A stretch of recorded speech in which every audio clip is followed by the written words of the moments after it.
이 시간 함께하는 여러분에게 하나님의 은혜와 평강이 함께하시기를 바랍니다. 우리는 이 세상을 살아가면서 수많은 만남을 경험합니다. 다양한 사람들과의 만남 속에서 서로 영향을 주고받으면서 살아가고 있어요. 지금 우리의 모습은 무수한 만남 가운데 받은 영향의 결과라고도 할 수 있겠습니다. 만남 가운데 받는 영향의 결과를 모두 긍정적으로만 볼 수는 없는 것 같습니다. 긍정적인 영향을 받기도 하고 때로는 부정적인 영향을 받기도 합니다. 그러나 그것이 무엇이든 영향을 받았다는 것은 변함없는 사실입니다. 오늘의 우리 모습 속에는 우리 곁에 머물던 혹은 스쳐 지나간 누군가의 흔적이 새겨져 있습니다. 의식하든 의식하지 못하든 우리 또한 누군가를 형성하는 데에 기여하고 있는 것이 사실입니다. 그래서 만남이라고 하는 것, 어찌 보면 설레지만 어찌 보면 두렵고 떨리는 일이 아닌가 싶기도 합니다. 만남에 대해서 생각해 보면서 만남의 특성이 무엇이 있을까를 생각해 보았는데요. 만남이라고 하는 것은 모든 관계의 시작이라는 생각을 하게 됐습니다. 만남으로부터 관계가 시작되고 쌓여가죠. 그리고 우리의 그 모든 관계를 돌이켜 보면 첫 만남이 있지 않았나 생각해 봅니다. 그리고 만남은 내가 좋아하는 사람과 싫어하는 사람을 구분할 수 있다는 점에서 어떻게 보면 선택적이기도 하지만 어쩔 수 없이 만날 수밖에 없는 그런 만남이 있다는 점에서는 선택 불가의 영역인 것 같기도 합니다. 만나고 싶은 사람만 만나는 것은 아니기 때문에 그렇죠. 무엇보다 만남은 필수적입니다. 하나님께서 사람을 혼자 살도록 창조하지 않으셨고 더불어 살도록 하셨잖아요. 만남으로 시작된 다양한 관계 속에서 나라고 하는 그 사람의 의미를 깨달아 가기도 하는 것이죠. 이처럼 모든 관계의 시작이고 선택적이면서도 선택 불가능하고 필수적인 것이 만남입니다. 그 다양한 만남 가운데 나는 누군가에게 어떤 영향을 끼쳤는가, 그리고 누군가는 나에게 어떤 영향을 끼쳤는가, 이 부분을 생각해 볼 수 있는 삶의 여유가 저와 여러분들 가운데 있으면 좋겠습니다. 여러분의 인생에 있어서 큰 영향을 끼친 중요한 만남이 무엇인지 한번 생각해 보시며 그 관계랑 그 사람과 혹은 그 어떤 모임과 나는 지금 어떠한 관계를 맺고 있는지 생각해 볼 수 있으면 어떨까 싶습니다. 저에게도 삶에서 중요한 여러 만남들이 있었는데요. 설교를 준비하면서 나에게 큰 영향을 끼친 중요한 만남이 무엇이었을까 생각해 봤는데 생각보다 많은 분들이 스쳐 지나가더라고요. 그러면서 들었던 마음이 그 만남 하나하나가 그리고 한 분 한 분이 참 소중하다는 생각을 하게 됐습니다. 모든 만남에 의미를 부여하고 중요하게 여기는 것은 사실 어려운 부분이기는 하지만 적어도 그 당시에 만나고 있었던 그 순간에는 그리고 앞으로도 내가 누군가를 만나게 되는 그 상황 가운데에서는 최선을 다해야 되겠다라고 하는 그런 다짐을 하게 됐습니다. 그것이 나를 만나주고 있는 분에 대한 예의가 아닌가 생각하게 됐어요. 여러분, 우리 인생은 만남의 연속입니다. 새로운 만남과 익숙한 만남이라는 차이는 있지만 만남의 연속이 곧 삶이지 않습니까? 그래서 인생의 모든 순간은 만남으로 이루어졌다고 해도 과언이 아닐 것입니다.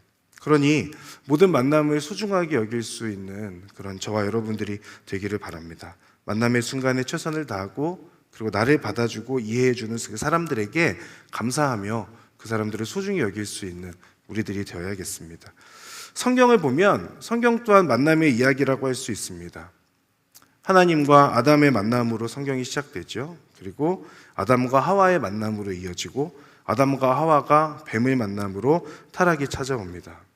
이렇게 시작된 수많은 만남의 이야기가 성경 안에 담겨 있습니다. 창세기에는 4명의 족장들이 기록되어 있고 그리고 이집트에서 이스라엘 백성들을 탈출시켰던 그 모세도 있었고 여호수아도 있고 많은 사사들, 예언자들, 다윗, 요즘에 우리가 큐티하고 있는 여러 북이스라엘과 남유다의 어떤 왕들, 그리고 멸망 후의 어떤 포로 생활들, 계속해서 이어지는 내용들은 그 가운데에 그 사람들이 어떤 사람들 혹은 어떤 집단, 그들과 만나는 이야기가 계속해서 성경에 기록되어져 있는 것이죠. 다양한 만남이 성경 속 이야기를 이루고 있습니다. 이와 같은 성경 속의 만남의 이야기는 축적되고 연결되어져서 한 사람에게 집중되지 않습니까? 우리를 구원하기 위해 이 땅에 오신 예수 그리스도로 다 이어지고 있죠. 그리고 예수님으로 집중되고 모아진 성경 속 그 만남의 이야기는 예수님으로부터 다시 흩어지고 펼쳐지는 만남의 이야기로 연결되어집니다. 성경 속에 다양한 만남이 있지만 빼놓을 수 없는 만남의 그 중요한 순간, 오늘 본문이라고 할 수 있는데요. 어쩌면 기독교의 역사에 있어서 가장 중요한 만남 중에 하나가 아닐까. 그렇게 말해도 과언이 아닐 만큼의 중요한 만남, 예수님과 사울의 만남입니다. 사울이라고 하면 유대교의 율법을 배운 사람으로서 엘리트 코스를 밟았습니다. 당시에 가말리엘이라고 하는 가장 영향력 있는 학자의 제자였죠. 바리새인 중에 바리새인이라고 스스로 이야기했고, 엘리트로 그 엘리트의 율법 교육을 받았던 사람이 사울이었습니다. 그리고 그 사람 스스로도 율법을 철저히 지키는 사람이었습니다. 그의 생각 안에서 하나님은 절대적인 존재였어요. 그러니까 삶에서 가장 중요한 것은 그에게 있어서는 하나님의 율법을 지키는 것이었습니다. 어떤 상황 가운데서도 그 율법을 지키기 위해서 열심히 노력하였던 사람이 사울이었어요. 그렇게 하나님을 섬기는 사람이었는데 그 사울의 가치관으로는 이해할 수 없는 사람들이 지금 사울 앞에 나타나게 된 겁니다. 자신과 같은 유대인 중에 한 사람이 하나님의 아들이라고 떠들고 다녔어요. 그리고 그 사람을 추종하고 그 사람을 따르는 많은 사람들이 있었는데 대부분 그 사람들의 모습을 보면 사회에서 주목받지 못했던 여성이라던가 아니면 과부라던가 노예이거나 혹은 서민 계층에 있었던 사람들이었습니다. 그런데 그 사람을 따르던 그 사람들이 있었고 그들을 이끌고 가던 그 한 사람, 하나님의 아들이라고 주장하던 이 사람이 십자가에서 죽게 됐습니다. 그런데 죽음으로 끝난 것이 아니라 부활했다는 소식이 점점 들려오죠. 그리고 이 사람을 따랐던 그 사람들이 부활의 소식을 담대하게 여기저기서 증언하기 시작합니다. 사울의 가치관으로서는 이해가 안 되는 거죠. 그러니 그 사울의 생각 안에서 충돌이 일어나게 됩니다. 그래서 이들을 두고 볼 수 없었어요. 그러니 이 사람들을 핍박하는데 앞장섰던 그런 사울의 모습으로 성경에 기록되어져 있게 되는 겁니다. 그렇게 핍박하다가 스데반이라고 하는 한 지도자, 그 사람의 죽는 모습을 보게 되죠. 사도행전 7장과 8장 1절에 보면 스데반이 죽게 되었을 때에 사람들이 그 옷을 벗어서 사울의 발 앞에 두었다는 그런 표현들이 나오죠. 스데반의 죽음과 그 현장에 있었던 사울이 기록되어져 있어요. 아마도 성경에는 다 표현되어져 있진 않지만 사울은 스데반의 죽음을 주도하는 입장에 있었을 것으로 보입니다. 그리고 그 이후에 사울의 행동을 보면 스데반의 죽음을 당연하게 여겼을 뿐만 아니라 교회를 파괴하면서 집집마다 돌아다니며 예수를 믿는 사람을 잡아서 감옥에 가두었다, 감옥에 보냈다라고 그렇게 표현되어져 있죠. 사울 입장에서는 예수님을 따르던 그 사람들을 잡아서 감옥에 데려다 놓는 그 행동이 자신이 가지고 있었던 그 신념 안에서는 너무나도 자랑스러운 행동이었을 가능성이 높습니다. 그렇죠? 하나님을 섬기는 입장에서 하나님 앞에 반하는 말을 하는 그 사람을 핍박하는 것, 그 사람을 따르는 사람들을 감옥에 잡아넣는 것, 그것은 사울에게 있어서 자신의 믿음 안에서는 그 행동이 맞는 행동이었고, 그리고 그 자신의 행동이 유대인들을 지키는 중요한 행동이라고, 중요한 믿음이라고 생각했을 가능성이 높습니다. 그러니 사울은 지금 앞장서서 그 사람들, 예수님을 믿는 사람들을, 추종하던 사람들을 감옥으로 데려가는 거죠. 사울은 계속해서 자신의 믿음과 행동에 거리낌이 없습니다. 오히려 당당합니다. 오늘 9장 1절과 2절을 보면 사울이 어떠했는지를 확인할 수 있습니다. 한편 사울은 여전히 주의 제자들을 위협하며 그들을 죽일 기세로 대제사장에게 나아가 다메섹의 여러 회당들에 써보낼 공문을 요청했습니다. 그리고 그 도를 따르는 사람을 만나기만 하면 남자와 여자를 가리지 않고 잡아다가 예루살렘으로 끌어오기 위해서였습니다. 지금 사울의 열심이 어느 정도였는가 하면 다메섹에 가서까지 예수님을 따르는 그 사람들을 예루살렘으로 끌어오고자 했어요. 그러니까 다메섹은 예루살렘에서 한 200km 정도 떨어져 있는 곳이거든요. 큰 도시였고 유대인들이 많이 살고 있는 도시였습니다.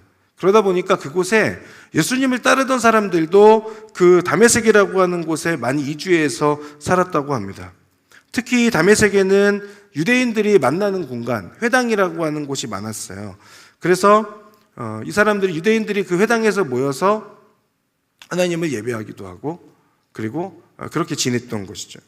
사울은 예루살렘의 핍박을 피해서 달아낸 유대인들이 그 다메섹의 회당에서, 유대인들이 모여있는 곳에서 예수님을 증거하고 예수님을 전한다는 소식을 듣게 됩니다. 그러니 사울 입장에서 이것을 그대로 두고 볼 수 없었어요. 그들을 잡아오고자 지금 다메섹으로 가고 있는 사울의 모습을 확인하게 됩니다. 이런 목적을 가지고 기세등등하게 열정적으로 다메섹을 향하던 사울이었는데 그에게 한 사건이 발생합니다. 그리고 그 사건은 기독교의 역사에 있어서 가장 중요한 만남의 사건, 만남의 순간이 되는 것이죠.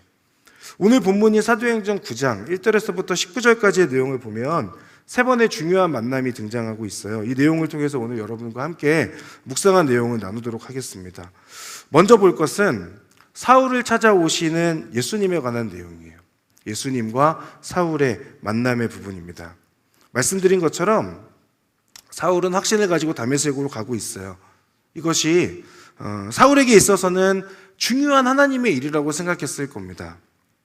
그 열정으로 다메섹에 가까이 도착했을 즈음에 예상치 못했던 일이 발생합니다. 하늘에서 빛이 비추고 사울을 둘러싸게 되죠. 그리고 사울은 쓰러지게 됩니다. 그때 한 음성을 듣게 됐는데 예수님의 말씀이었어요. 제가 사울이었다면 너무너무 무서웠을 것 같습니다. 여러분 그렇지 않으시겠어요? 갑자기 강한 빛이 임하고 눈이 보이지 않고 음성이 들려오면 너무 충격적인 일이지 않겠습니까? 그런데 들리는 그 음성이 그동안에 자신이 가지고 있었던 신념과 그 확신을 무너뜨리는 것이라면 그 충격이 훨씬 더 크지 않았을까라는 생각을 우리가 해볼 수 있습니다. 3절에서부터 6절까지의 말씀을 함께 볼 텐데 3절에서부터 6절까지 우리 한번 길긴 하지만 잠깐 같이 읽어보도록 하겠습니다. 사울이 길을 떠나 다메섹 가까이 도착했을 때 갑자기 하늘에서 빛이 비춰 그를 둘러쌌습니다. 사울이 땅에 쓰러졌습니다. 그때 그는 사울아 사울아 내가 왜 나를 핍박하느냐 하는 음성을 들었습니다. 사울이 주여 누구십니까? 라고 묻자 나는 내가 핍박하는 예수다. 지금 일어나 시내로 들어가거라. 내가 해야 할 일을 일러줄 사람이 있을 것이다 라고 대답하셨습니다. 아멘.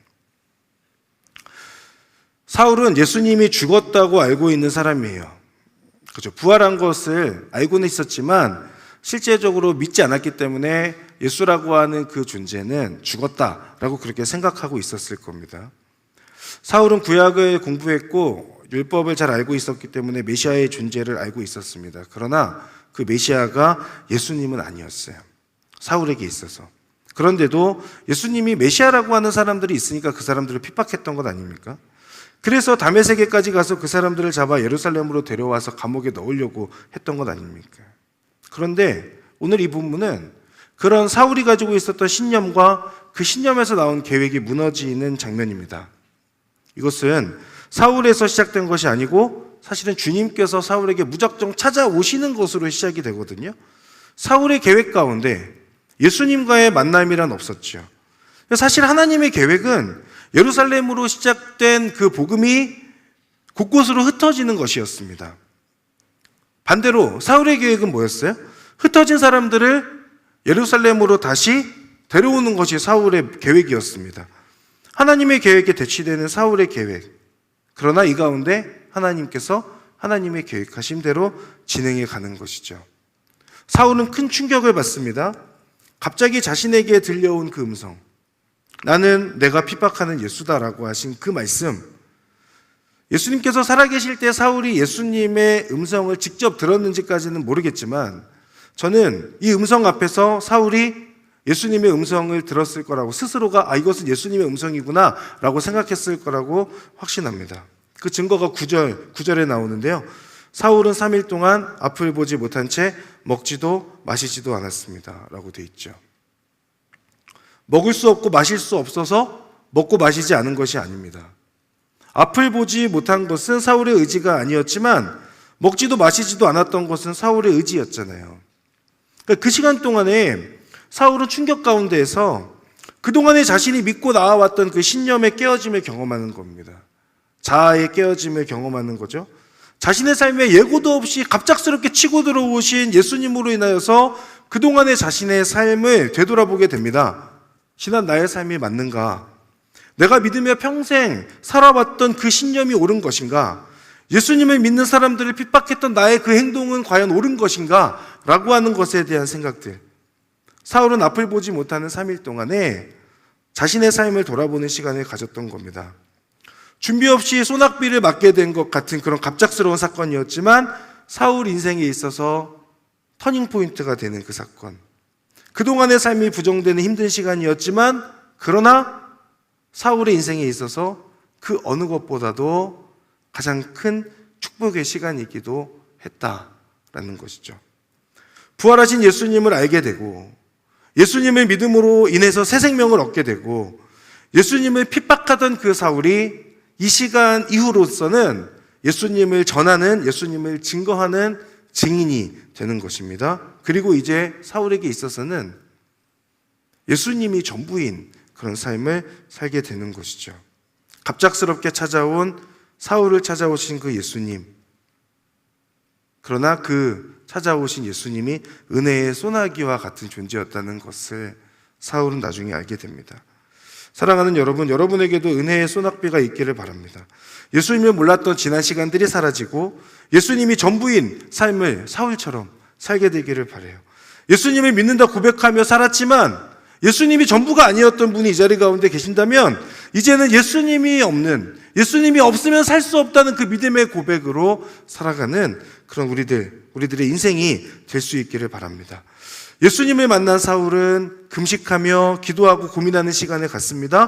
혼란스럽고 고민스러운 힘든 시간입니다. 그러나 말씀드렸던 것처럼 그 시간 이후 사울은 완전히 돌이키게 됩니다. 자신이 틀렸음을 인정할 뿐 아니라 예수님의 옳으심을 고백하죠. 그리고 예수님을 전하고 예수님을 위해서 살아가는 사람이 됩니다. 돌이킴 이후에 다시 세상으로 돌아간 흔적은 찾아볼 수 없어요. 성경 어디에도, 기독교 역사 어디에도 그런 기록은 없습니다. 왜냐하면 부활하신 예수님을 만났기 때문이고 예수님께서 주신 은혜를 경험했기 때문이고 새 생명을 얻었음을 확신하고 있기 때문에 그렇습니다. 사랑하는 여러분, 사울의 모습에서 우리도 무언가 배워야 되지 않겠습니까? 예수님을 주인으로 고백하며 살아가고 있다고 말하지만 예수님이 전부인 인생을 살고 계십니까? 자꾸 뒤를 돌아보면서 나의 욕망과 내가 가지고 있는 어떤 그런 내가 원하는 것들을 계속해서 눈길을 돌리고 살아가고 있는 것은 아닙니까? 바라기는 사울이 예수님을 만난 그 이후부터 자신의 욕망과 신념을 내려놓고 예수님을 붙들고 예수님을 위해 살았던 것처럼 저와 여러분들도 그렇게 주님 앞에 헌신하는, 주님밖에 없음을 고백하는 그런 하나님의 사람들 될 수 있기를 주님의 이름으로 축복합니다. 또 다른 중요한 만남이 있습니다. 아나니아를 찾아오신 예수님이에요. 아나니아는 다메섹에 살고 있었던 예수님을 따르는 제자였습니다. 그리고 사도행전 22장에 가서 보면 사울의 증언, 사울은 이렇게 말합니다. 다메섹에 사는 유대인들로부터 존경받는 사람이 아나니아다라고 그렇게 고백하고 있죠. 그에게 예수님께서 환상 가운데 찾아오셔서 말씀하세요. 10절의 말씀인데 그때 다메섹에는 아나니아라는 제자가 있었습니다. 주께서 환상 가운데 아나니아야 하고 부르셨습니다. 그가 예 주여라고 대답하자라고 10절에 기록되어져 있죠. 아나니아가 환상 가운데 주님의 뜻을 알게 될 때 아나니아는 놀라워하지 않습니다. 그는 바로 주님의 부르심 앞에 응답하는 그런 모습을 볼 수 있어요. 사울과 굉장히 다른 모습입니다. 이것은 평소에 아나니아가 주님을 어떻게 생각했는지 그리고 어떻게 묵상하며 지냈었는지를 추측해 볼 수 있는 부분입니다. 그에게 있어서 주님이란 주님께서 말씀하신다면 언제든 순종할 수 있는 그런 존재였던 거죠. 그래서 그 아나니아 가운데 주님과의 경험, 말씀 가운데 채워졌던 그 은혜, 그리고 성령의 충만하심이 아나니아에게는 이미 경험되어지고 그래서 주님과 함께 소통하고 주님을 따르는 제자로서의 삶을 살았던 아나니아였던 겁니다. 우리 모두가 주님과의 교제를 통해서 주님의 음성이 낯선 사람들이 되지 않기를 바랍니다. 주님의 음성이 우리에게 익숙하길 바라요. 내가 말씀을 묵상하고 기도하는 가운데에 어느 순간 나에게 말씀하시는 그 주님의 뜻이 너무 낯설게 느껴진다면 여러분, 주님과 거리가 너무 멀어져 있는 것 아닙니까? 들리지 않는 건 당연히 문제이고, 예수님의 음성이라고, 예수님의 뜻이라고 내가 어떻게 하다가 생각되게 되었는데, 믿게 되었는데 그 믿음이 너무 낯설고 어색하다. 우리 안에 이미 주님과의 거리가 멀어져 있는 상황이라고 볼 수 있지요. 예수님께서는 아나니아에게 말씀하십니다. 다메섹의 고든 길 거리에 가서 유다의 집에 가라. 그러면 사울이 있을 것이다. 그리고 그에게 안수기도를 해주어라 라고 말씀하시죠. 그런데 이 부분에서 한 가지 문제가 생겨요. 아나니아가 사울에 대한 소문을 이미 들었다는 데 있습니다. 그래서 아나니아가 주님께 대답하거든요. 그것이 13절과 14절에 나와요. 우리 같이 한번 읽어보겠습니다. 같이 읽겠습니다. 시작. 아나니아가 대답했습니다. 주여, 제가 이 사람에 대해 여러 가지 말을 들었는데 예루살렘에 있는 주의 성도들에게 온갖 해를 끼쳤다고 합니다. 그리고 그는 대제사장들로부터 권한을 받아 주의 이름을 부르는 사람들을 모두 잡아가려고 여기에 왔다고 합니다. 아멘. 자, 이 말은 아나니아가 주님의 말씀에 이의를 제기하고 있는 모습이죠. 아나니아에게 있어서 사울이라고 하는 존재는 이미 악명 높은 사람입니다. 예수님을 믿는 사람들을 공격하는 사람이었습니다. 그러니 아나니아에게는 사울을 찾아가는 것, 그리고 그 사울에게 뭔가 안수하고 기도하는 것이 그다지 원하는 그런 일은 아니었던 것 같습니다. 그래서 사실 여기에는 딱 정확하게 나오진 않지만 주님께 사울이 이런 사람이라고 말하면서 본인이 갈 것에 대해서 약간 거절하는 듯한 느낌을 지금 받게 되죠. 그런 아나니아의 말에 주님께서 말씀하십니다. 15절과 16절에 나오는데 제가 읽겠습니다. 그러자 주께서 아나니아에게 이렇게 말씀하셨습니다. 가거라. 이 사람은 이방 사람들과 왕들과 이스라엘 사람들 앞에서 내 이름을 전하도록 선택한 내 도구다. 내 이름을 위해 그가 얼마나 많은 고난을 당해야 할지 내가 그에게 보여줄 것이다 라고 말씀하시죠. 아나니아가 주님께 한 말을 주님께서 모르시거나 이해하지 못하신 것이 아닙니다. 모른 척 하시는 것도 아닙니다. 그럼에도 불구하고 주님은 말씀하세요. 가거라. 그래서 아나니아는 순종하는 마음으로 사울을 찾아갑니다. 물론 이 부분을 보면서 이런 생각도 들었습니다. 주님께서 사울이 얼마나 많은 고난을 당해야 할지 보여줄 거라고 말씀하셨잖아요. 그러니 아나니아 입장에서 사울 얘 좀 고생 좀 하겠군 이라고 하는 마음으로 찾아갔나? 라는 생각을 해볼 수도 있죠. 그러나 오늘 본문의 흐름상 봤을 때 아나니아의 순종의 이유는 한 가지입니다. 주님께서 하신 말씀, 사울이 그 복음을 온 이방 땅에 전하기 위해 선택한 주님의 도구이기 때문에 그래요. 아나니아는 그것에 대한 분명한 믿음이 있었어요. 그리고 아나니아는 순종함으로 결국은 사울에게 나아가게 되죠. 그 아나니아의 순종을 통해서 사울은 준비되지 못했던 도구에서 이제는 하나님의 손에 붙들린 하나님께서 사용하는 도구가 되는 겁니다. 아나니아에게 있어서 주님께 순종하는 것은 자신이 가지고 있는 생각의 한계와 편견을 버려야 가능했어요. 그래서 아나니아의 순종이 대단한 것이죠. 사실 우리 모두, 저를 포함한 여러분, 우리 모두 말씀 보지 않습니까? 기도도 하지 않습니까? 예배도 드립니다. 순모임도 하고 아웃리치도 갑니다. 그런데 신앙의 연륜이 쌓일수록 내 모습에서 발견하게 되는 것은 수많은 은혜의 자리에 참석하고 은혜를 경험하면서도 나의 변화에 인색하다는 겁니다. 사람은 잘 변하지 않습니다. 오히려 나이가 쌓이고 신앙의 경험이 많아질수록 나의 고집과 나의 아집이 더 커지는 것 같다는 생각을 합니다. 이것을 넘어서는 것이, 그 나의 생각을 버리는 것이, 나의 고집을 버리는 것이 생각보다 굉장히 어렵습니다. 그런데 오늘 아나니아를 보면 확실해지는 것, 주님께서 말씀하신다면 나의 생각을 버리는 것이죠. 나의 아집과 고집을 넘어서 주님의 뜻을 볼 수 있는 것. 아나니아는 이 어려운 것을 내 생각보다 주님의 뜻을 우선하는 것을 통해서 뛰어넘습니다. 그리고 17절을 보시면 이렇게 얘기해요. 아나니아가 사울을 만나서 하는 첫 번째 말, 사울 형제여 라고 부르거든요. 이것을 통해서 아나니아가 이제 주님의 뜻과 그 비전에 이끌리게 되었고 핍박자였던 사울을 형제라고 부르는 그런 모습을 확인할 수 있습니다. 사랑하는 여러분, 신앙의 경험과 경력이 쌓여갈수록 하나님 앞에 겸손한 사람 될 수 있기를 바랍니다. 신앙의 연차가 생길수록 하나님의 음성에 민감해져야 되지 않겠습니까? 하나님의 뜻을 더 먼저 우선할 수 있는 그런 믿음의 사람들이 되어야 되지 않겠습니까?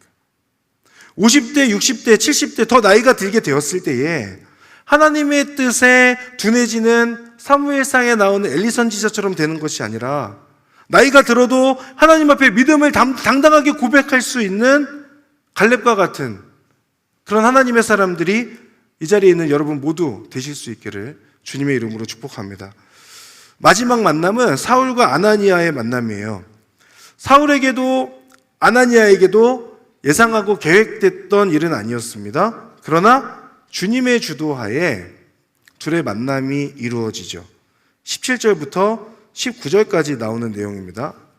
제가 빠르게 읽겠습니다. 그리하여 아나니아는 그 집을 찾아 들어가 사울에게 손을 얹으며 말했습니다. 사울 형제여, 오는 길에 당신에게 나타나셨던 주 예수께서 나를 보내 당신이 다시 볼 수 있게 하시고 성령을 충만히 받도록 하셨습니다. 그러자 즉시 사울의 눈에서 비늘 같은 것이 떨어져 나가더니 그가 다시 볼 수 있게 됐습니다. 그리고 그는 일어나 세례를 받은 후 음식을 먹고 기운을 되찾았습니다. 사울은 다메섹에 있는 제자들과 며칠을 함께 지냈습니다. 아멘. 자, 사울은 예수님을 만나 충격과 고민 그리고 후회 등으로 인한 암흑의 시간을 지금 보내고 있어요. 아나니아는 자신의 편견을 무너뜨리면서 주님의 뜻에 순종하고 있습니다. 그래서 아나니아는 앞을 보지 못하고 있는 사울에게 손을 얹어 기도합니다. 그때 사울의 눈에서 비늘이 떨어져 나가고 다시 볼 수 있게 되고 성경에는 나오지 않지만 성령의 충만함을 받았을 가능성이 높죠. 사울이 세례를 받게 되고, 사울은 사실 이미 할례를 받았던 사람입니다. 바리새인 중에 바리새인으로서 태어난 지 8일 만에 할례를 받았던 사람, 하나님께 속한 사람이라는 것을 이미 할례 의식을 통해서 행했던 사람, 그러나 이제 성령으로 세례를 받음으로 인해서 진정한 그리스도인, 하나님을 믿는, 하나님의 손에 붙들린 사람이 되는 것이죠. 하나님께서는 아나니아를 통해서 사울을 회복시키시고 그리스도인으로 거듭나게 하십니다. 주님께서 사울에게 직접 하실 수 있는 일이었지만 아나니아를 통해서 하나님께서 일하고 계세요. 그래서 사울이 회복된 이후에 다메섹에 있는 제자들과 며칠 지냈다고 되어 있지 않습니까? 아마도 그런 것들을 볼 때 하나님의 방식이 맞죠. 왜냐하면 갑작스럽게 하나님께서 말씀하셔서 그냥 변화된 사울이었다면 다메섹에 있는 그 제자들이 사울을 받아들이지 못했을 거예요. 그런데 아나니아, 존경받는 사람을 통해서 안수하였더니 그 사울이 회복되는 것을 보게 됐잖아요. 그러니 그 다메섹 공동체 안에서 사울도 함께 지낼 수 있었던 거죠. 하나님께서 일하시는 방법입니다. 사람을 통해서 하나님의 뜻을 이루어 가시는 것. 그리고 하나님께서는 지금도 우리들에게 말씀하십니다. 사울을 향해 나아갈 아나니아를 찾고 계신 거죠. 주님의 마음을 알아서 나의 생각과 편견을 버리고 복음을 전하는 데까지 나아가는 아나니아. 하나님께서 우리를 아나니아로 부르시고 사울에게 보내십니다. 사울에게는 아나니아가 필요했어요. 사울의 변화는 그가 눈이 보이지 않을 때 그를 데려가는 사람들이 있었죠. 그리고 아나니아라고 하는 사람이 있었죠. 그리고 주님의 은혜가 임했을 때에 그 합작품으로서 사울의 변화가 일어나게 되는 겁니다. 사랑하는 여러분, 나의 편견과 생각 때문에 내 주변에 있는 사울에게 나아가지 못하는 일이 없기를 바라요. 아나니아를 통해서 사울이 회복되고 사울을 통해서 복음이 곳곳으로 전해지지 않습니까? 아나니아의 그 순종이 결국은 이방인을 위한 선교 가운데에 쓰임받는 것까지 나아가게 되는 겁니다. 그리고 사울의 눈에서 비늘 같은 것이 벗겨지죠. 육체의 눈에서 비늘 같은 것이 벗겨질 뿐만 아니라 사울의 마음을 감싸고 있었던 율법과 잘못된 열정의 비늘까지도 다 떨어져 나가는 겁니다. 그리고 사울은 주님을 열정적으로 전하는 주님의 사도가 되는 것이죠. 저는 이 부분을 보면서 내 눈을 감싸고 있는, 내 마음을 감싸고 있는 비늘 같은 것이 벗겨지기를 원하는 마음으로 오늘 여러분 앞에 섰습니다. 여러분에게도 여러분의 신앙을 감싸고 있는, 여러분의 믿음을 가로막고 있는, 주님을 온전히 바라보지 못하게 하는 비늘 같은 것들이 벗겨지기를 바랍니다. 그래야 주님을 제대로 볼 수 있지요. 이 비늘 같은 것은 때로는 어떤 섬김의 자리일 수 있습니다. 성경에 대한 지식일 수도 있습니다. 신앙에 쌓여있는 경험일 수도 있습니다. 때로는 나의 능력일 수도 있습니다. 그러나 주님의 은혜로 그것들이 벗겨지게 될 때에 진정한 믿음의 사람이 되었던 사울처럼 우리들도 그것들이 나를 가로막고 있을 때 그 비늘과 같은 것들이 벗겨짐으로 인해서 온전히 주님께 속한 자들이 될 수 있음을 여러분 기억하시기를 바랍니다. 사울과 예수님의 만남, 아나니아와 예수님의 만남, 그리고 사울과 아나니아의 만남, 이 모든 만남은 사울과 아나니아가 계획했던 만남은 아니었죠. 그러나 주님께서 사울과 아나니아를 찾아가신 일은 유대인들을 넘어서 이방인에게까지 복음이 전해지고 온 세계로 복음이 흩어지는 데 있어서 매우 중요한 하나님의 뜻이자 하나님의 계획하심이었습니다. 비록 사울과 아나니아에게 주님과의 만남은 자신들의 계획대로 되는 것은 아니었지만 주님과의 만남을 통해서 이들은 하나님의 계획하심 가운데 온전히 쓰임받는 인생이 되는 것이죠. 사랑하는 여러분, 사울이 경험한 돌이킴의 은혜가 여러분 가운데 있기를 바랍니다. 그 은혜를 경험했다면 자꾸 뒤를 돌아보지 마시고 주님만을 바라보시고 주님을 위해 헌신하는 인생을 살아가실 수 있기를 바랍니다. 아나니아가 경험한 편견의 그 깨어짐이 여러분에게 있기를 바랍니다. 나를 넘어서 주님의 뜻에 이끌리고 순종할 때에 여러분을 통해 일하시는 하나님의 역사를 경험하게 될 줄을 믿습니다. 여러분 주위를 둘러보십시오. 여러분이 아나니아가 되어 찾아가야 할 사울이 있지 않습니까? 갈 길을 잃고 지난날의 삶으로부터 돌이켜 주님께로 돌아와야 되는 그 사람, 사울과 같은 사람이 여러분들 가운데 있지 않습니까? 혹시 여러분 가운데 생각나는 그 사람이 있다면 여러분이 찾아가야 할 사울인 줄 믿습니다. 비록 예수님과의 만남은 사울과 아나니아의 계획이 무너지는 원인이 되었지만 그 무너진 계획 가운데 주님의 계획하심이 있었습니다. 그 이후 사울을 통해서 복음이 열방으로 전해지게 되는 것이죠. 주님의 손에 붙들릴 때 때로는 나의 계획이 어긋날 수 있습니다. 그러나 그것이 큰 은혜이고 축복임을 여러분 기억하셔야 됩니다. 주님께는 다 생각이 있고 우리를 향한 주님의 계획하심이 있기 때문에 그렇습니다. 그리고 그것이 비록 내가 계획했던 것들이 무너지는 그 시간이지만 주님께서 나에게 주시는 은혜로서, 그리고 주님께서 나에게 주시는 비교할 수 없는 그 축복이라고 하는 것을 믿음으로 받아들일 수 있는 우리들이 되기를 바랍니다. 더 바라기는 그 은혜와 복을 하나님 앞에서 또 예배 가운데서 갈렙 공동체 안에서 함께 누리는 여러분들 될 수 있기를 바랍니다. 우리 시간에 함께 찬양하며 기도의 자리 가운데로 나아가겠습니다.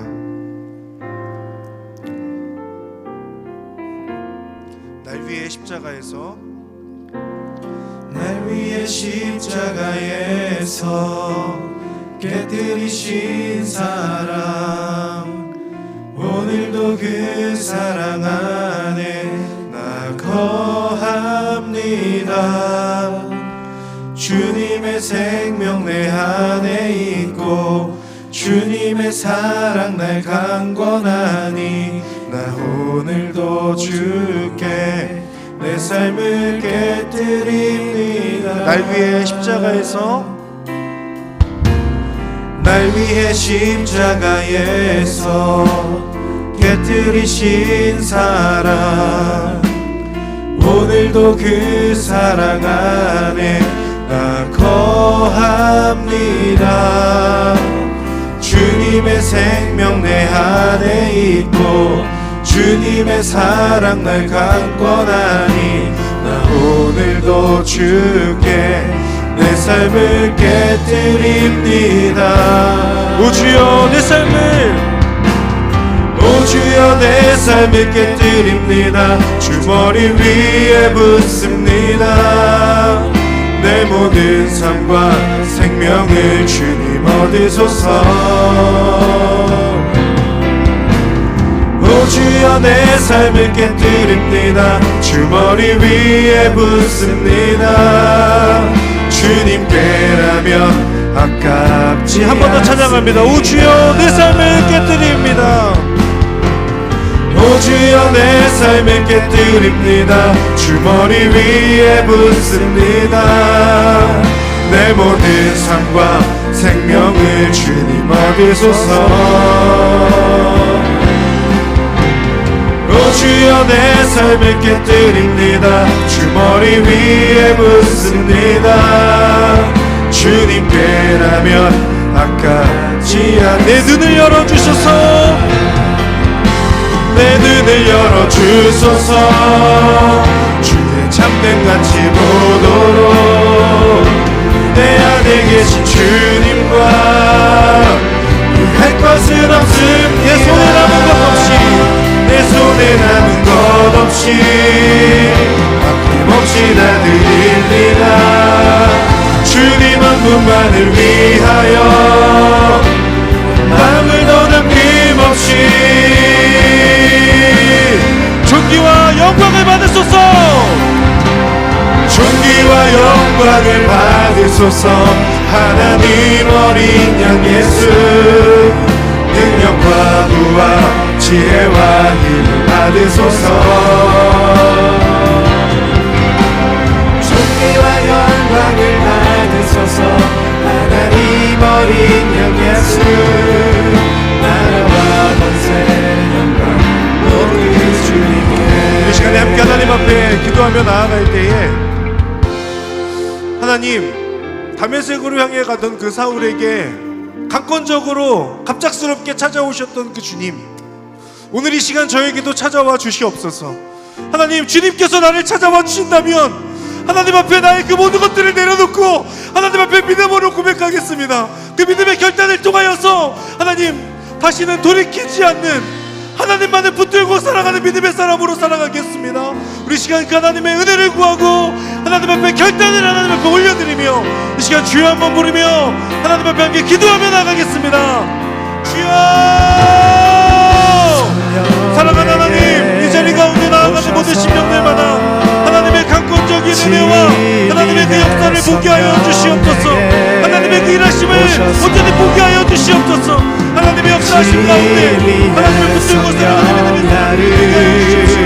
아버지 하나님, 내 삶에 찾아와 주십시오.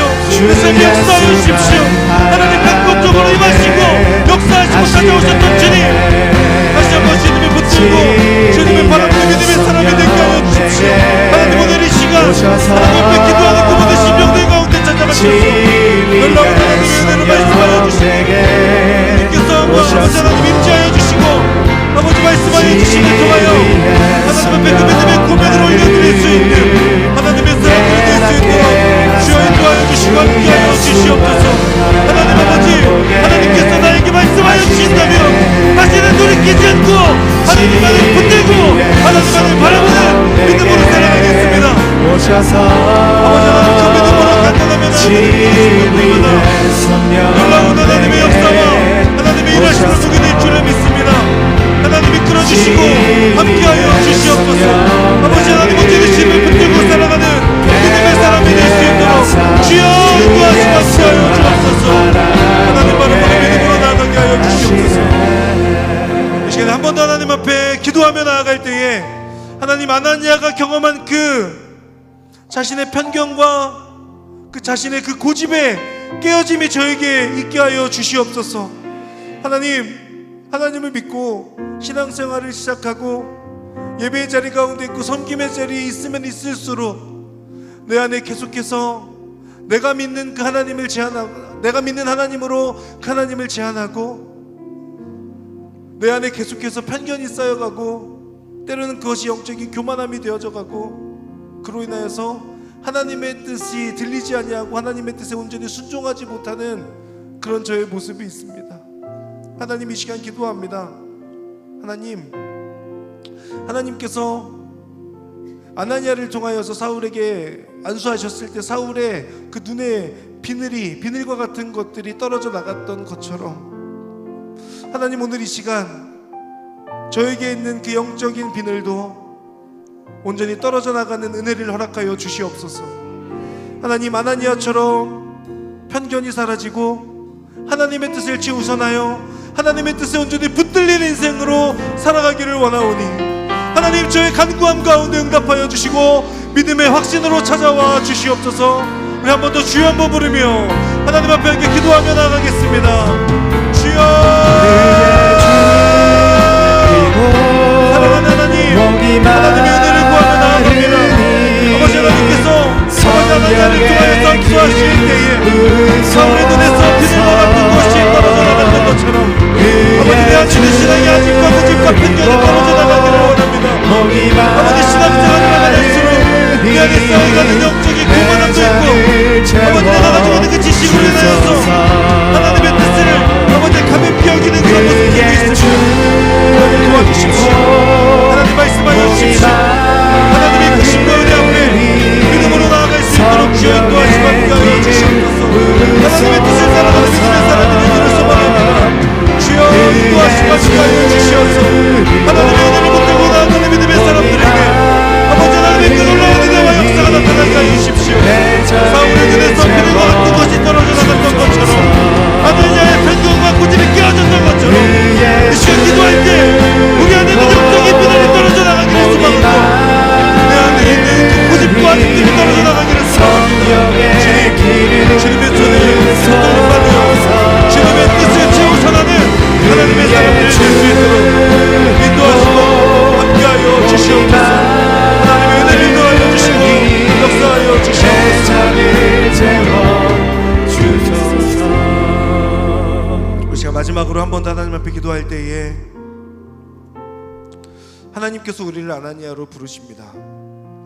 나의 생각을, 나의 편견을, 그리고 고집과 아집을 내려놓고 하나님의 말씀을 쫓아 하나님께서 주시는 그 마음으로 도움이 필요한 사울에게 나아가는 그 아나니아와 같은 그 믿음과 모습이 우리 가운데 필요합니다. 여러분 주위에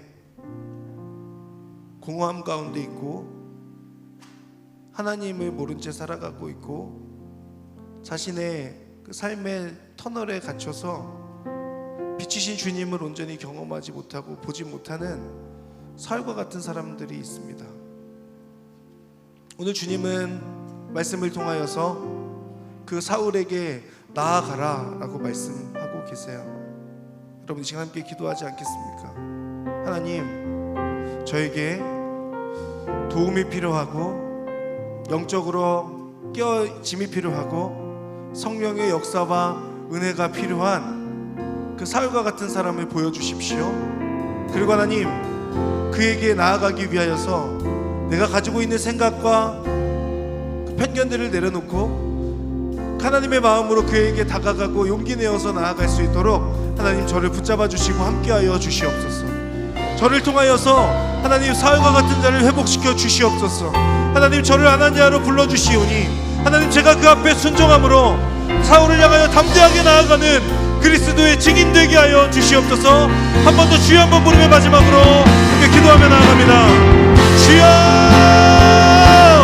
할렐루야. 하나님 아버지 기도합니다. 하나님의 은혜를 구하며 하나님의 뜻을 구하며 나아갑니다. 하나님 우리를 아나니아로 부르신 줄 믿습니다. 아버지 도움이 필요하고 영적으로 깨어짐이 필요한 사람과 같은 자를 향해서 주님께서 우리를 부르시고 담대하게 나아가게 하여 주십니다. 하나님의 크심과 은혜를 붙들고 아버지 담대함을 가지고 사울에게 나아가는 하나님처럼 나의 생각과 아직과 고집과 편견을 내려놓고 아버지 사울을 향하여서 담대하게 나아가는 하나님의 사람이 될 수 있도록 주님 주시옵소서. 하나님의 뜻을 쫓아 하나님의 사람이 되게 하여 주옵소서. 아버지 하나님의 뜻을 따라가는 하나님의 사람들이 될 수 있도록 주의 역사하여 주시고 하나님의 내가 온 아버지를 바라보는 그 믿음으로 나아갈 수 있도록 주님 인도하시고 함께하여 주시옵소서.